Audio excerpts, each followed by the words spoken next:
Episode 02 of 1001 Stories of Finance. A Wake Up Call.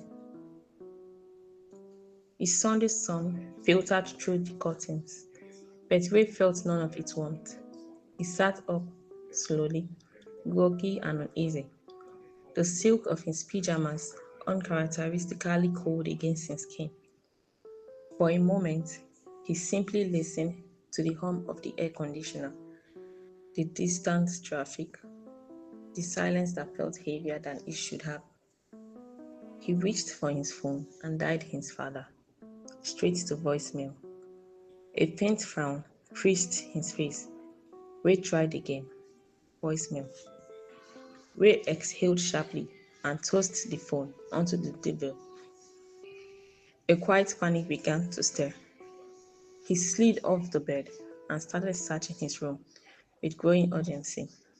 Mahogany drawers pulled open, blazer pockets checked, even the side table rifled through.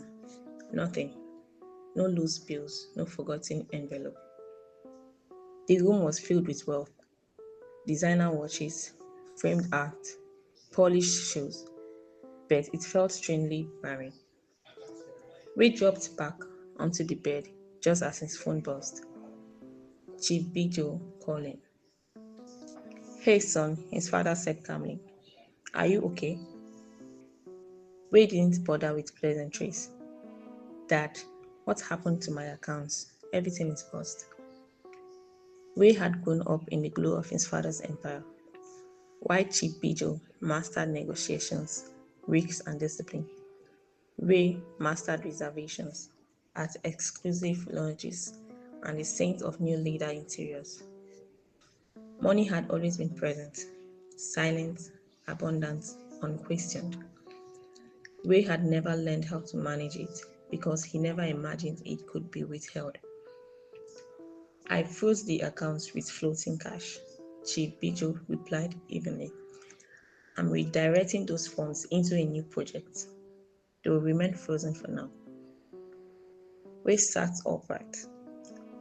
Dad, how am I supposed to live? I don't have access to anything. There was a pause. When his father spoke again, his voice carried weight. What do you mean? You withdrew a significant amount 48 hours ago. It's gone, Ray said, defensive now. You know how it is. Money goes fast. Exactly, Chief Bijo said, his tone firm, deliberate. That is the problem. Money should move with intention, not disappear without command. I worked so you could live well, Ray, but access without wisdom is a liability. The silence stretched. Then his father continued, slower now, teaching. You must understand money, how it is earned, protected, and multiplied, not only for yourself, but for your children. If you don't break this pattern, you will leave them nothing but a lifestyle they cannot sustain. Ray stared at the ceiling. The words landed heavier than any rebuke he had ever received.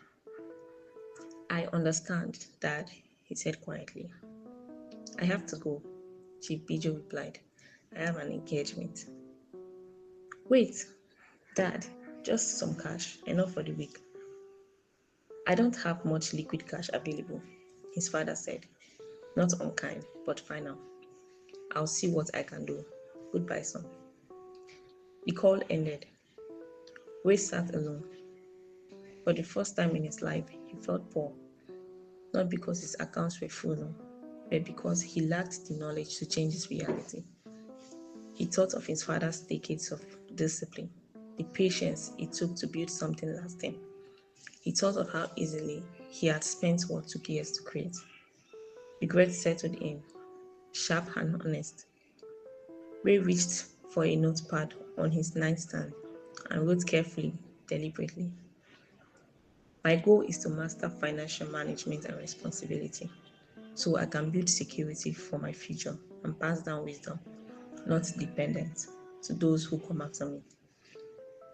That morning, the glamour faded. Ray didn't reach for a fashion magazine or scroll through luxury listings.